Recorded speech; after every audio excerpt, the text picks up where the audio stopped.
मेरी दुख, यह और मैं, ये दो अलग है। थोड़ा सा कठिन है। कर्ता कभी कर्म नहीं हो सकता और कर्म कभी कर्ता नहीं बन सकता। भगवान कृष्ण 13वें अध्याय में कहते हैं इदं शरीरम, इदम यह अंगुल्या निर्देश है, ये शरीर, ये शरीर माने मैं उससे, हमने कहा ना कि मेरा शरीर, जब शरीर मेरा है तो मुझसे भिन्न है। और व्यवहार में भी हम देख रहे हैं, बचपन के शरीर को हम मेरा कहते थे और देखते देखते छोड़ के चला गया। फिर जब जवानी का शरीर मिला तो उसको हमने अपना कहा और वो भी देखते देखते छोड़ गया। और अब बूढ़े शरीर को भी पकड़ के बैठे हैं मेरा शरीर, और वो भी जाने वाला। अगर शरीर मैं होता तो सदा मेरे साथ रहता।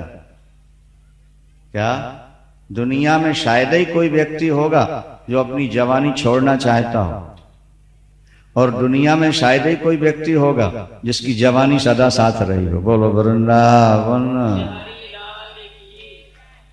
हाँ, आप अपनी जवानी छोड़ना चाहते थे? बूढ़ों से पूछ रहे हैं भाई, जवानों से नहीं। आप चाहते थे कि ये सफेद हो जाए? जरा सफेदी दिखती है, एक आध बाल कभी सफेद दिखा तो एकदम उखाड़ के फेंकते हैं, तू कहां से आ गया, तेरी तो जरूरत ही नहीं थी उनको। दाढ़ी के सफेद निकाल निकाल के फेंकते हैं, मूंछों को निकाल के फेंकते हैं। और थोड़ा ज्यादा हुए तो फिर डाई वाई मेहंदी वेहंदी का उपयोग शुरू हो जाता। तुम क्यों आ रहे हो? क्या हमें तुम्हारी जरूरत नहीं है, हम तो स्मार्ट युवक बनकर के, युवती बनकर ही जीना चाहते हैं।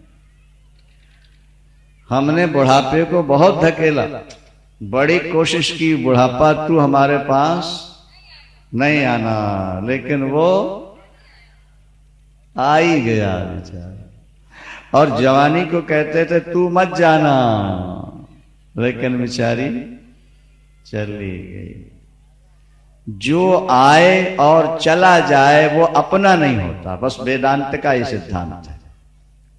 जो आए और चला जाए वो अपना नहीं। इस बात को बुद्धि में बैठा लो।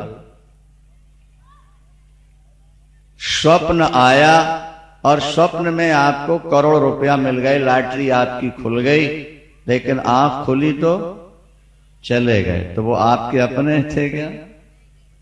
अच्छा, आप जागने के बाद रोओगे, मातम मनाओगे कि नहीं मनाओगे? स्वप्न के मिले करोड़ रुपये चले गए, समझदार कभी नहीं रोएगा। वो जानता है कि मिलना भी मिथ्या है और जाना भी मिथ्या ही है। मिला ही नहीं था तो जाने का प्रश्न कहां? ये तो स्वप्न एक ऐसी विचित्र अवस्था है जो ना होते हुए भी दिखा देती, जो ना होते हुए भी। एक सेठ जी अपने बेटे को डबल बेड में साथ सुला रहे थे, छाती से चिपटा कर। स्वप्न आया कि मैं दिल्ली से बॉम्बे जा रहा हूं, दिल्ली की बात। प्लेन से बॉम्बे पहुंचे और पहुंचते ही फोन आ गया स्वप्न में कि बेटे का एक्सीडेंट हो गया सीरियस, जल्दी आओ। प्लेन का कोई टाइम नहीं था और ट्रेन में 24 घंटे लगना है। रो पड़े। पत्नी ने हिलाया, आंख खुली, बेटा छाती से चिपटा हुआ सो रहा। क्या बात थी, क्यों रो रहे थे आप? स्वप्न आ गया। अब विचार करो कि पुत्र छाती से चिपटा सो रहा है, फिर बंबई पहुंच गए प्लेन से, और फिर फोन आया और एक्सीडेंट। इतने समीप में रहने वाले को इतने दूर दिखा देने वाला वो स्वप्न है क्या? बोले परमात्मा की सृष्टि का एक अंग है वो, जो जीव को भुलावे में डालता है। जीव को भगवान कहते हैं मैंने स्वप्न इसलिए बनाया हुआ है कि जिसको स्वप्न का ठीक ज्ञान हो जाए उसे माया का भी ज्ञान हो सकता है। जो स्वप्न से पीछे हट गया वो माया से भी पीछे हट सकता है।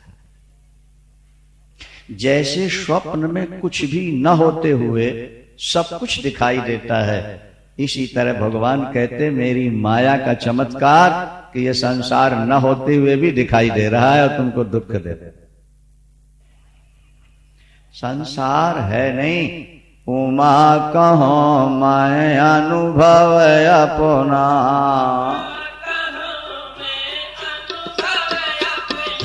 सत हरि भजन जगत सब सपना, सत हरि उमा कहो मैं अनुभव अपना, उमा सत हरि भजन जगत सब सपना,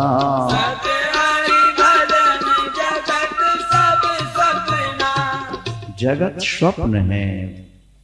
जितने जल्दी जाग सकते हो जागो। और जागना क्या है? बोले जीव जब संसार से हट के भगवान में सट जाए तो जाग गया, और अगर घर में ही लगा रहा तो वो बूढ़ा होकर भी सोया ही हो। जानिय तब ही जीव जग जागा,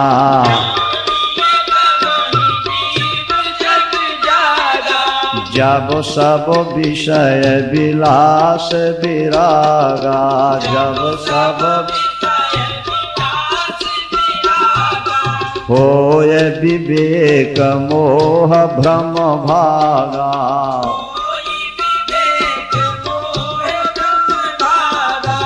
तब रघुनाथ चरण अनुरागा, तब रघुनाथ चरण अनुरागा।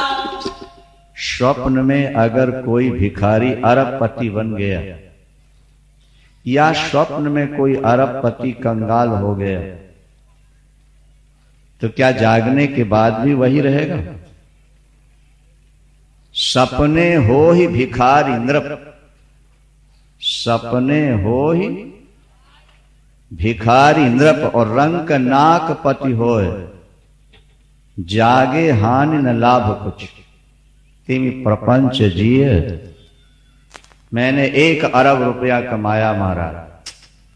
अच्छा सेठ जी जाना तो अर्थी में साथ ले जाना था। नहीं महाराज, मरने के बाद तो कुछ साथ जाता नहीं। इतना मालूम है कि मरने के बाद साथ, फिर भी नोट कमाने में।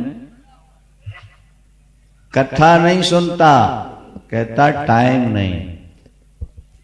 जब यमराज के दूत आएंगे लेने के लिए तो उनसे भी कह देना अभी जाने के लिए, क्योंकि अभी फैक्ट्री में काम ज्यादा है, सीजन है। बोलो वृंदावन।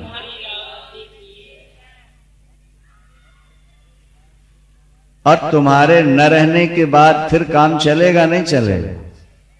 चलेगा, क्योंकि हमारे पिता नहीं रहे तो हमारा काम चल रहा है, तो हम नहीं रहेंगे तो बेटों का काम भी चलता रहेगा।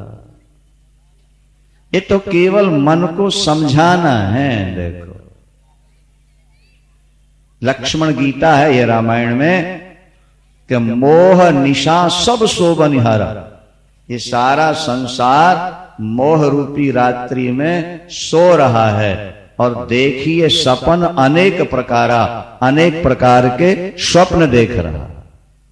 मोह रूपी रात्रि में सोया हुआ जीव अनेक प्रकार के स्वप्न देख रहा है। कोई स्वप्न देख रहा है मैंने कोठी बनवा दी, कोई स्वप्न देख रहा है मैंने फैक्ट्री तैयार कर दी, कोई स्वप्न देख रहा है कि मैंने करोड़ों का बैंक बैलेंस बना लिया है, कोई स्वप्न देख रहा है कि मैंने बेटे पोतों को अपने पैरों खड़ा कर दिया। ये स्वप्न है तुम्हारा। भागवत का एक बड़ा सुंदर शब्द दीर्घ स्वप्न मिमम विद्धि। ये जागृत अवस्था क्या है? बोले लंबा स्वप्न है। रात्रि में जो स्वप्न आता है वो 2-3 घंटे का होता है, घंटे का, 2 घंटे का, 3 घंटे का। जागृत अवस्था जो स्वप्न है वो 40 साल, 50, 60, 80, 90, 100 इतनी तो जिएंगे क्या भाई? रात्रि का छोटा स्वप्न और जागृत का लंबा।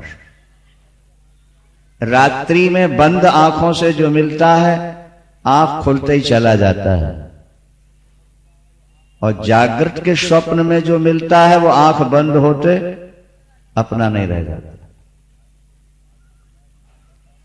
रात्रि में जो मिला था बंद आंखों से मिला था, और आंख खुली कुछ नहीं रहा।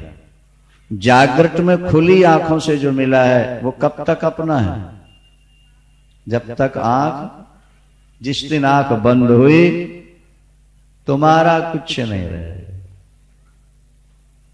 अभी हम कहीं कथा में सुना रहे थे, एक सेठ ने 5 करोड़ रुपए का 2 करोड़ रुपए का प्लाट खरीदा और 3 करोड़ रुपए लगाए कोठी, और 3 वर्ष तक खड़ा रहा, सुबह से शाम। ऐसी नक्कीकारी, ऐसी पच्चीकारी, ऐसी नक्काशी, इस डिजाइन की मेरी कोठी हो कि सारे शहर में नहीं होनी चाहिए। क्या आर्किटेक्ट, ठेकेदार, ऐसी कोठी मेरी बनाओ कि जो सारे शहर में बनाओ। 3 वर्ष लगाए, धूप में खड़े खड़े रंग काला हो गया। जिस दिन कोठी का उद्घाटन हुआ 10वें दिन खत्म हो गए। 5 करोड़ कमाने में कितना टाइम लगा उसको, और कोठी बनाने में कितना टाइम लगा, और कितने दिन कोठी में रहा? अभी उसकी इच्छा पूर्ण हो चुकी थी? नहीं, मर गया। अच्छा, बेटों को चाहिए कि एक आध कमरा पापा को दे दें उस कोठी का? बोलो, हाँ? कोई बेटा बाप को कमरा देने को तैयार हो, हाथ उठाए जरा, कि हमारे पापा खत्म होंगे तो हम एक कमरा उनको। प्लाट किसने खरीदा? पापा ने। कोठी किसने बनाई? देखो, और पापा की कोठी में पापा ही को रहने नहीं देते, ये बेटे उनको घर से निकाल, जल्दी करो, फूंको। अच्छा मां, चलो फूंक करके चौथे दिन फूल चुप के ले आया। आई पापा की इच्छा पूर्ण नहीं हो पाई थी कोठी में रहने की, एक कमरा दे दो। नहीं दोगे? अच्छा, एक अलमारी दे दो। हाँ, अरे बोले बाउंड्री के, मैं कमरे की बाउंड्री के अंदर नहीं घुसने देंगे हम। कोठी की जो बाल बाउंड्री है ना, उसके कहीं पेड़ में टांग के आओ, कहीं मंदिर में, धर्मशाला में टांग के आओ। अब इस कोठी में बताओ, खुद ने कमाया, खुद ने बनाया, और ये बेईमान लोग उसको घुसने नहीं दे रहे। जाओ। अभी एक संपन्न परिवार से हमने कहा कि तुम्हारे पिता ने 750 एकड़ जमीन खरीदी, कितने लाख रुपया कमाया, ये मंदिर बनवाया, इसमें आधा किले जमीन लगा दो, आधा एकड़, 1 एकड़ तुम्हारे बाप का पत्थर लगा देंगे, उसका चित्र लगा देंगे, हमेशा के लिए तैयार नहीं। ये बिल्कुल ब्यास गद्दी पर बैठ के सही बात बता रहा है।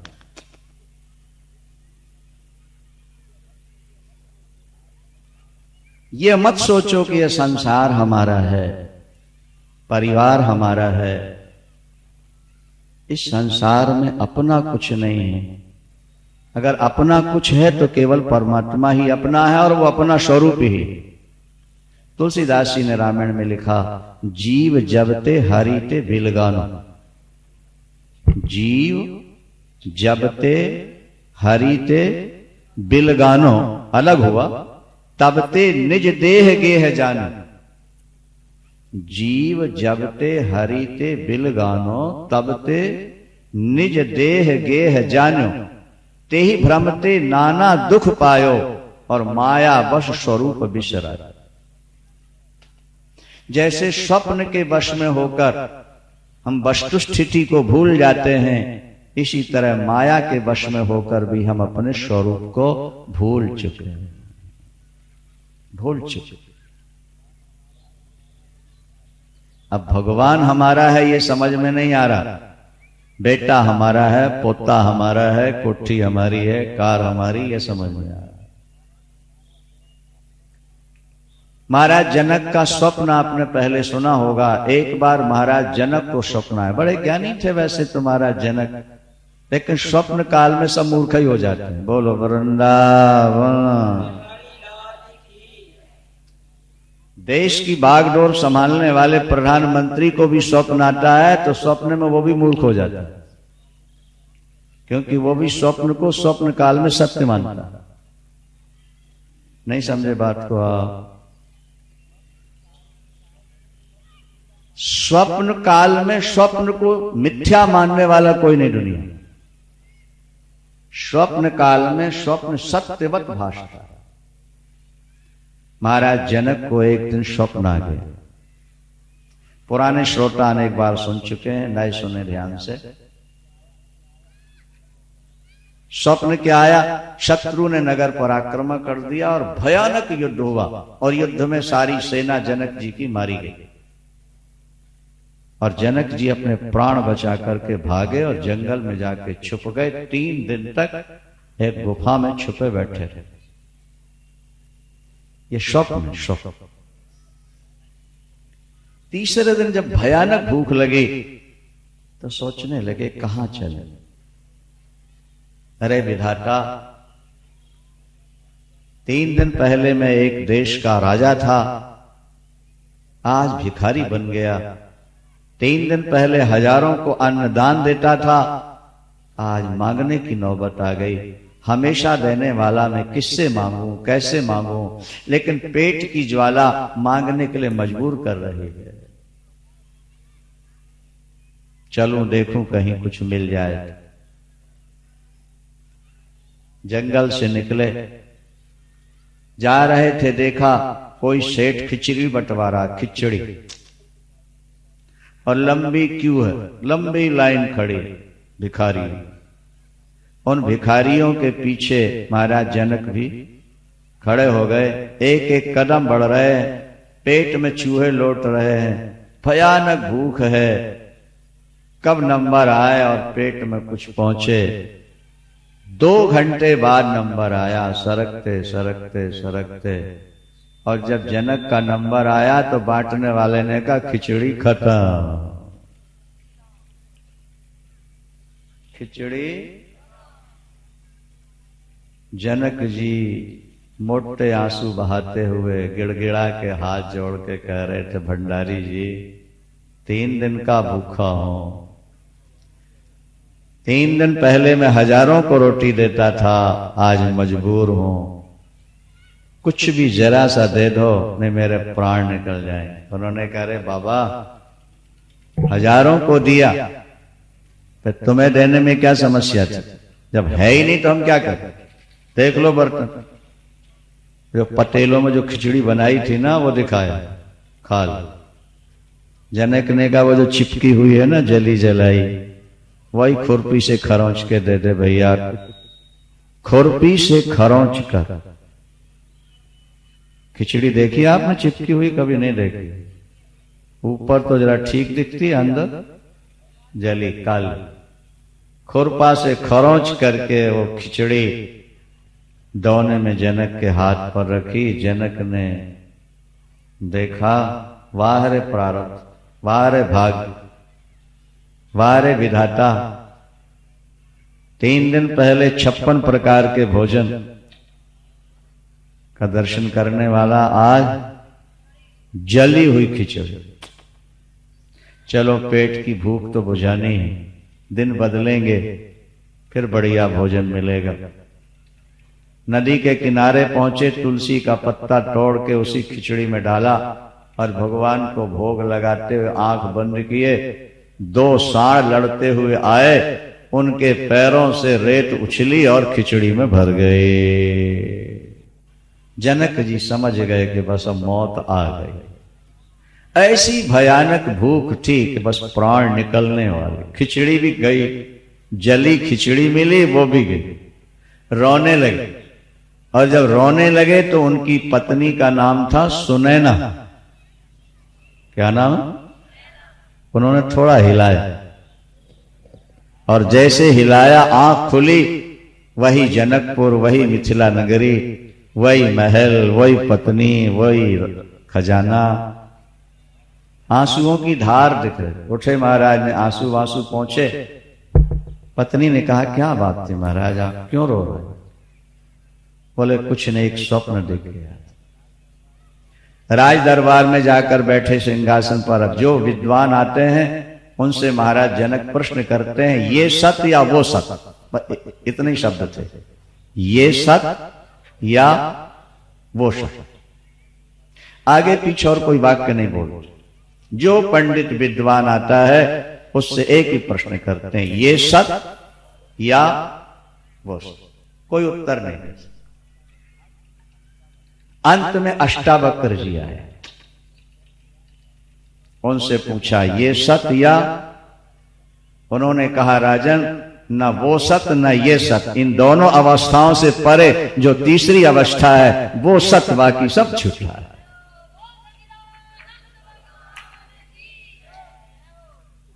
न वो सत्य है, न इन दोनों से परे एक तीसरी अवस्था है जो तुम्हारा स्वरूप है, वो सत्य है। उमा कहो मैं अनुभव अपना,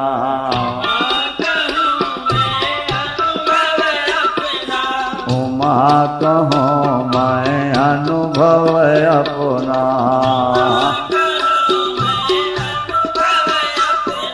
सत हरि भजन जगत सब सपना, सत हरि भजन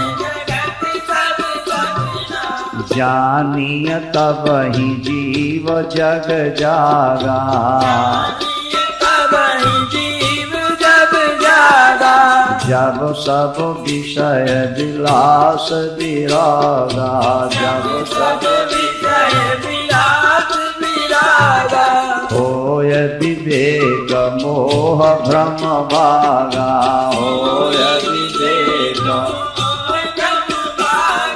तब रघुनाथ चरण अनुरागा, तब रघुनाथ चरण अनुरागा। जब मोह भ्रम भागेगा तब स्वरूप का बोध होता है। एक सेठ के बेटे ने हमसे कहा, महाराज ऐसी कथा सुनाओ कि हमारे पिताजी वृंदावन चले जाएं, हम आपके आश्रम में कमरा बनवा देंगे। हमने कहा कमरे तो वहां बनी चुके हैं, बन जाएंगे। तुम्हारे बाप ने करोड़ों कमाया है, उसको जीते जी घर से काहे को निकाल रहे हो?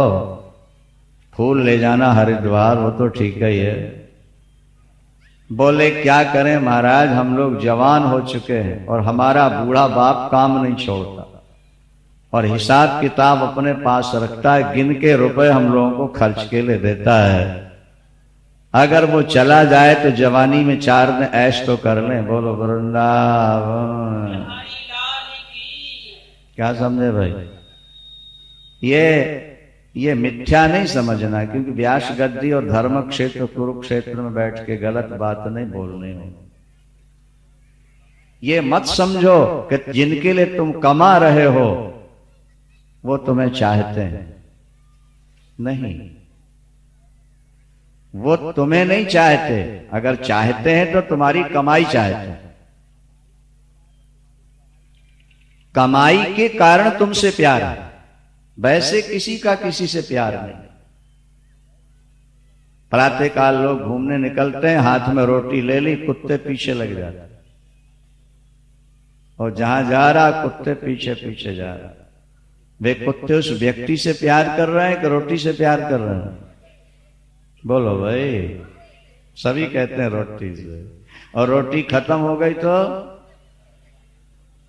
अरे तो तुम्हारे कहलाने वाले भी उसी तरह से हैं। वो जो तुम्हारे पीछे लगे हैं वो तुम्हारे नोटों के कारण पीछे लगे हैं। जिस दिन नोट नहीं रहेंगे उस दिन अंगूठा दिखा देंगे। बोलो वृंदावन। जो अंत में तुझे छोड़ने वाले हैं उनको पहले छोड़ दे, अच्छा रहे। पहले छोड़ दे। तुलसीदास जी क्या कहते हैं? अरे पामर जीव अंतहु तो ही तजेंगे पामर, अंतहु तो ही तजेंगे पामर, तू न तजे अब ही ते। अंत में तो परिवार वाले तुझे छोड़ ही देंगे, तू अभी से उन्हें छोड़ने को तैयार क्यों नहीं हो रहा? क्या हो गया तेरी बुद्धि? मनुष्य की बुद्धि भगवान ने तुझे दी और तू कर क्या रहा? अपने स्वरूप को पहचानने का प्रयास करो। जैसा धन कमाने के लिए तुमने प्रयत्न किया, इसी तरह स्वरूप बोध के लिए प्रयत्न करना चाहिए। मेरा वास्तविक स्वरूप क्या है? आओ 13वें अध्याय में समझो जरा। इदम शरीरम कौन्तेय, हे कुंती पुत्र, यह जो शरीर है इसको क्षेत्र कहते हैं। हाँ, और इस क्षेत्र को जो जानने वाला है उसको क्षेत्रज्ञ कहते हैं। थोड़ा सा कठिन होगा भाई। अच्छा, शरीर को खेत कहते हैं। खेत और किसान दो होते हैं ना, और किसान खेत में बीज बोता है, और जैसे बीज बोता है वैसे काटता है। ठीक है ना? तो शरीर है खेत। हाँ, इदम शरीरम कौन्तेय क्षेत्रम इति अभिधीयते कथ्यते। इसको क्षेत्र माने खेत कहते हैं। शरीर क्या है? और इसको जानने वाला जो है वो क्षेत्रज्ञ कहलाता है, जानने वाला। तो हमारी आत्मा तो जानते ही है कि शरीर हमारा है, किसान ये तो जानते ही है खेत हमारा है, और हमें इसमें बीज बोना है। तो क्षेत्र हुआ शरीर और किसान हो गया क्षेत्रज्ञ आत्मा। वो कैसा है, किस स्वभाव वाला है, किन विकारों वाला है, उसका स्वरूप क्या है क्षेत्रज्ञ का, इसके बारे में ऋषियों ने अनेक प्रकार से गाया है। छंदों ने, वेदों ने, ब्रह्मसूत्र में विभिन्न प्रकार से इसका वर्णन किया गया है। अब मेरे द्वारा तुम इसका निश्चय ज्ञान प्राप्त कर लो। मेरे द्वारा उन समस्त ऋषियों का और ब्रह्मसूत्र का और वेदों का सार मुझसे श्रवण कर लो। अर्जुन, कुरुक्षेत्र में धर्म क्षेत्र कुरुक्षेत्र। परीक्षित को भागवत तब सुनाई गई जब मृत्यु उनके सामने थी, और कुरुक्षेत्र में अर्जुन को भी गीता तब सुनाई गई जब मृत्यु सामने थी। मृत्यु का भय व्यक्ति को सावधान करता है, और जब व्यक्ति सावधान होता है तभी उसके अंदर ज्ञान असर करता है। बड़े बड़े शूरवीर सामने खड़े थे। इच्छा मृत्यु भीष्म पितामह, जगत गुरु द्रोणाचार्य, शस्त्रास्त्र विद्या के महापंडित, क्या दानी कर्ण। दान एक कवच है महाराज, कवच। क्षत्रिय लोग लोहे का कवच बांध करके युद्ध में जाते हैं। दान कवच है, ब्राह्मण की सेवा कवच। कवच अभेद्य विप्रपद पूजा,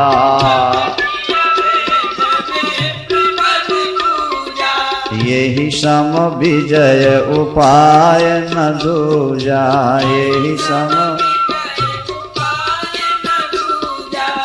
कर्ण महादानी था, महादानी था। इस कुरुक्षेत्र के मैदान में जब अर्जुन ने कर्ण को मारा तो भगवान कृष्ण की आंख में आंसू आ गए। उन्होंने कहा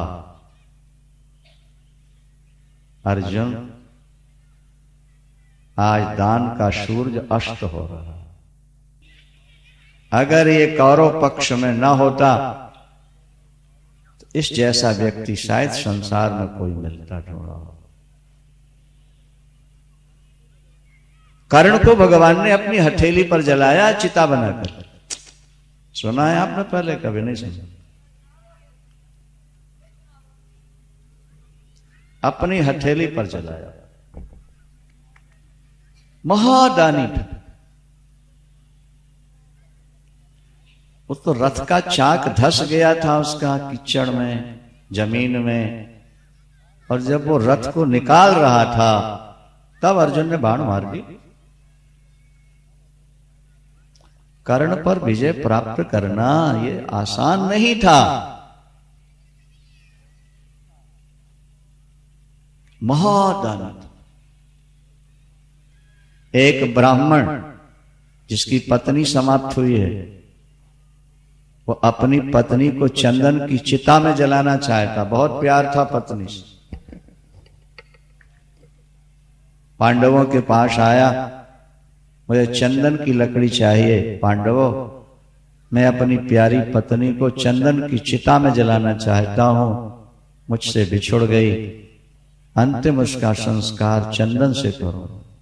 पांडवों ने कहा, भयानक वर्षा हो रही है देवता, इस समय चंदन की लकड़ी हम आपको नहीं दिला सकते, है ही नहीं हमारे। उसको ध्यान आया, कर्ण के पास चलो। कर्ण के पास पहुंचा। दानी कर्ण की जय हो। दानी कर्ण के कुछ मांगने आया हूं। मांगो देवता, क्या चाहिए? मेरी प्राण प्रिया बल्लभा, प्राण बल्लभा मेरी पत्नी समाप्त हो गई।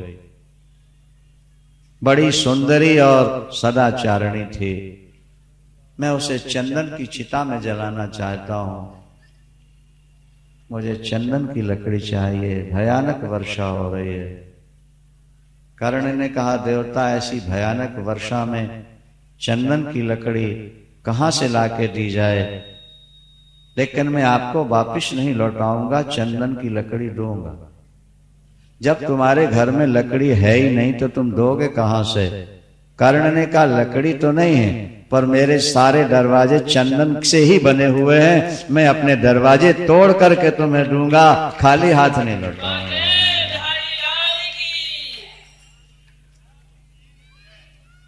पांडवों के यहां भी चंदन के दरवाजे थे, लेकिन ना कर दिया। कर्ण के उसी समय गेट तोड़े उसने, खाली। अंतिम समय जब कर्ण समाप्त होने लगा, कराह रहा था, तड़फ रहा। यहां तो चित्र भी बनाया है विद्यापीठ में, तुम्हारे जयराम आश्रम में और कई जगह बना।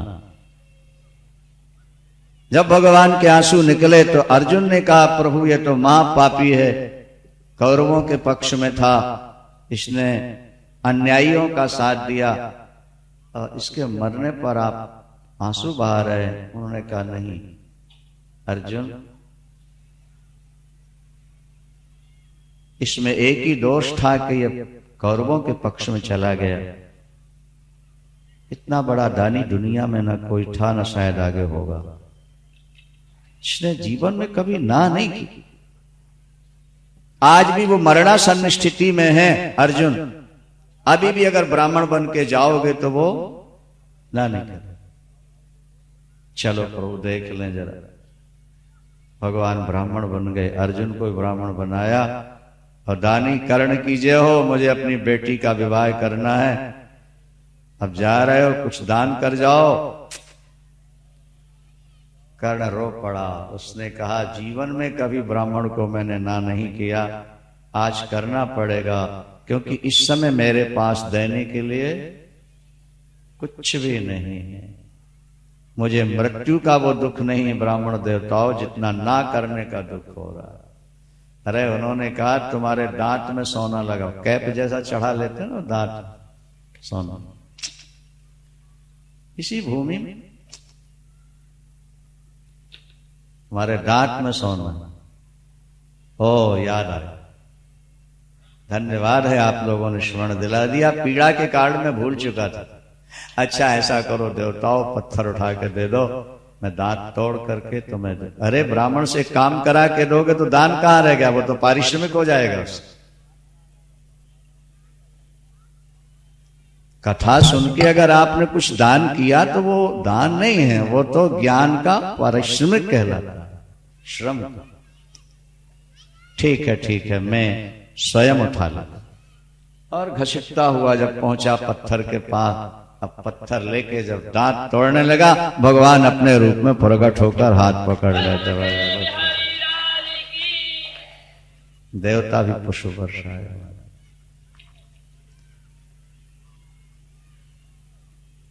कृष्ण आप, हां, कारण तुम्हारे दान की परीक्षा लेने के लिए आया था और तुम परीक्षा में पास हुए। अब बोलो क्या चाहिए तुम्हें? कर्ण ने कहा मुझे वहां जलाइए जहां आज तक कोई जला ना हो, वहां जलाइए जहां आज तक कोई श्मशान में नहीं जला। ये संसार महाश्मशान है, जहां हम और आप बैठे हैं, न मालूम कितने लाख लोग इसमें दफनाए गए, कितने जलाए गए होंगे, क्योंकि ये संसार तो 2 अरब वर्ष का है। संसार में कहीं कोई जगह नहीं मिली। गंगोत्री पहुंचे भगवान कृष्ण पांडवों को लेके ऊंचे शिखर पर। पांडवों यहां तो कोई नहीं जलाया गया होगा, यहां कर्ण को जलाना। जब तैयारी करने लगे तो आकाशवाणी होती, अत्र भीष्म शतम दग्धम द्रोणम चैव सहस्रकम। यहां 100 बार भीष्म पितामह जलाए गए हैं, 1000 बार द्रोणाचार्य जलाया गया है, 10,000 बार शल्य जलाया गया है। कर्ण संख्या न विद्यते। और कर्ण कितने बार जला उसकी संख्या नहीं। जब यहां भी जले हैं तब तो दुनिया में और कोई जगह खाली नहीं, महाश्मशान। अरबों घड़े बने, फूटे और मिट्टी में मिल गए। पानी में लाखों करोड़ों बुलबुले उठे और मिल गए। ये शक्लें बनती जाती हैं मिट्टी से और मिटती जाती हैं, समाती जाती हैं। भगवान ने कहा अब कहां जलाया जाए? बोले प्रभु आप ही बताइए, हमें तो कुछ समझ में नहीं आ रही बात, कहां जलाया जाए? भगवान कृष्ण ने कहा फिर मेरे हाथ पर आज तक कोई मुर्दा नहीं जला। देखो कर्ण ने हाथों से दान किया था, इसलिए भगवान अपने हाथ पर उसकी चिता को जला करके दुनिया को ये बताना चाहते हैं कि जो हाथ से दान करता है वो भगवान के हाथों में जाता है, भगवान का बनता है। जैसे विराट रूप में विशाल रूप बनाया था, ऐसे हथेली लंबी कर दी भगवान ने, चंदन की चिता उस पर रखा कर्ण, और जब आग लगाई पांडवों ने तो देवता पुष्प वर्षा कर बाजे बजा करके जलाए।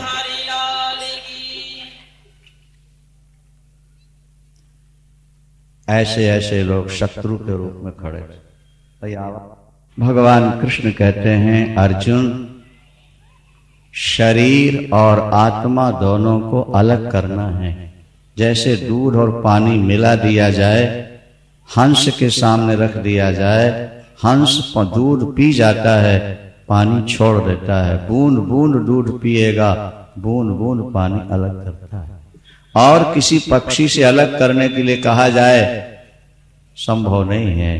यह हंस में ही ये वैशिष्ट है कि वो मिले हुए दूध और पानी को क्या, जैसे लोहा पत्थर से पैदा होता है। हमने वो फैक्ट्रियां देखी जहां पत्थर के रूप में लोहा डाला जाता है और भट्ठी में जब गलाते हैं तो वो उसकी जो पत्थर वाला अंश है वो राख बन करके ढेर बन के अलग होता है और लोहा एकत्र होकर लिक्विड होकर बाहर आ जाता है।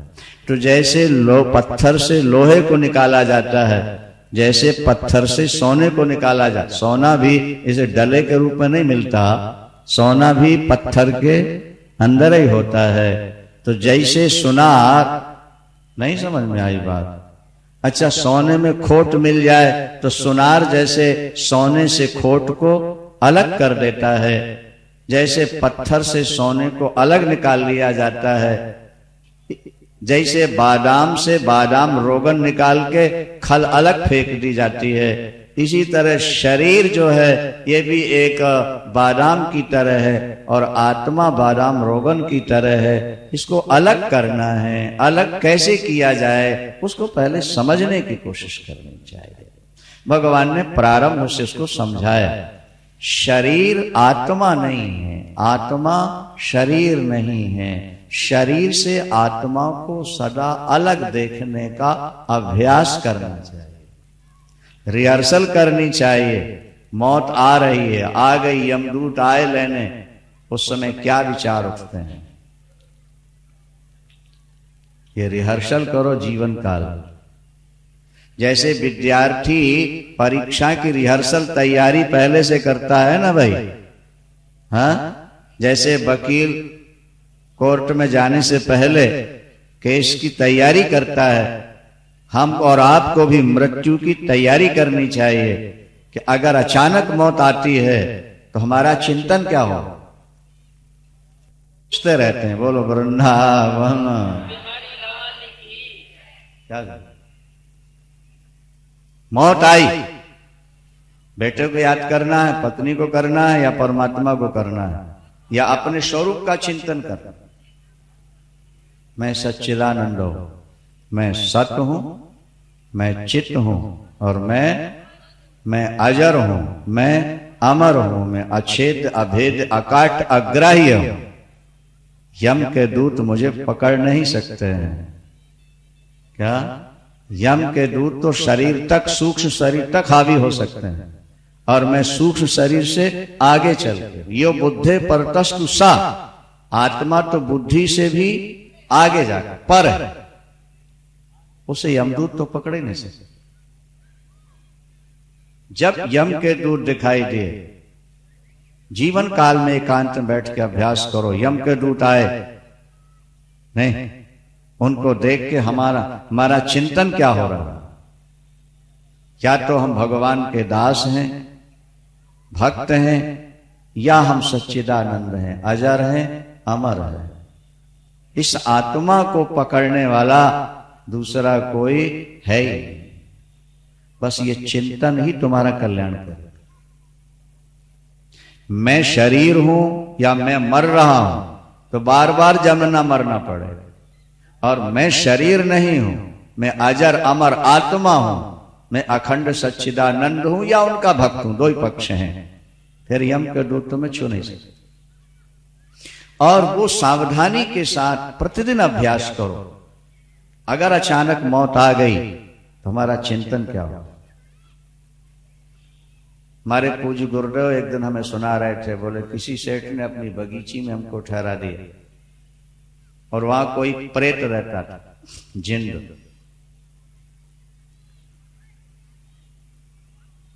लोग तो स्वार्थी होते हैं ना, सेवा इसलिए करते हैं कि कुछ मेवा मिल जाएगा। मालूम था सेठ को कि यहाँ प्रेत रहता है, ये बड़े महात्मा है, पूजा वूजा करेंगे तो भाग भाग जाएगा, इसलिए वहीं ठहरा दिया जाना। और बोले रात में वो भयानक शक्ल में प्रकट हो और हमारी ओर बढ़ा। हमने सोचा ये तो बड़ा हट्टा कट्टा लंबा तगड़ा दौड़ने वाला, हम भाग तो पाएंगे नहीं। तो बोले भागना क्या, बैठ के राम राम जपो, क्योंकि मृत्यु काल में नाम जपने से मुक्ति हो जाती है। बोले हम बैठ गए स्वप्न में, और बैठ के बोले हम राम राम शिव शिव जपने। और प्रेत आके दूर खड़ा हो गया और कहने लगा महात्मा तुम बहुत भजन करते हो, नहीं तो तुमको मार देते जान से यार, अब हम तुमको नहीं छू सकते क्योंकि तुम भजन बहुत करते हो।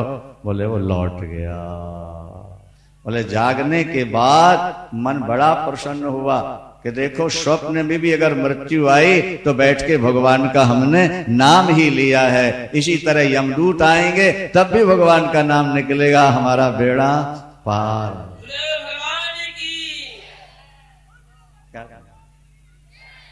थोड़ा रिहर्सल किया करो रे बाबा। रुपये के बारे में सोचते रहते हो, बेटों के बारे में सोचते रहते हो, नोटों के बारे में सोचते रहते हो, सारी जिंदगी इसी में खत्म। अब तैयारी करो आगे की। मौत का निश्चित कोई समय नहीं, कभी भी आ सकता। शरीर में दो अंश हैं, जड़ और चेतन, माया और ब्रह्म।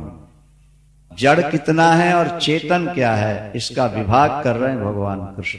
सुनो, गीता हो तो देखते चलो। महाभूतान अहंकार बुद्धिरव्यक्तमेव च इंद्रियाणि दशैकम च पंचचेंद्रिय गोचरा इच्छा द्वेषा सुखम दुखम संघातस चेतना धृति एतत् क्षेत्रम। एतत् क्षेत्रम, खेत कहां तक है भाई? किसान ने आपको ले जाके बताया कि हमारा खेत है, तो आप पूछते हो ना कि कहां तक है, तो बताएगा यहां से लेके। तो शरीर में क्षेत्र कहां तक है? हा? तो भगवान गिना रहे, महाभूतानि पृथ्वी जल तेज वायु आकाश। 5वां श्लोक है 13वें अध्याय का। महाभूतानि पृथ्वी जल तेज वायु अहंकारो, मैं बोलने वाली जो एक आवाज है ना अंदर, ये अहंकार कहलाता। पंच महाभूत, अहंकार, बुद्धि, निर्णय करने वाली बुद्धि, अव्यक्त महत्तत्व, इंद्रियाणि 5 कर्मेंद्री, 5 ज्ञानेन्द्री, 1 मन, इस तरह 11, दशैकम च 10 और 1 कितने हुए? 11। दशैकम च पंच महाभूत, अहंकार, बुद्धि, मन, 10 इंद्रियां, 5 ज्ञानेन्द्रिय और 5 कर्म, और 5 इंद्रियों के विषय रूप, रस, गंध, शब्द, स्पर्श, ये 5। इच्छा, कुछ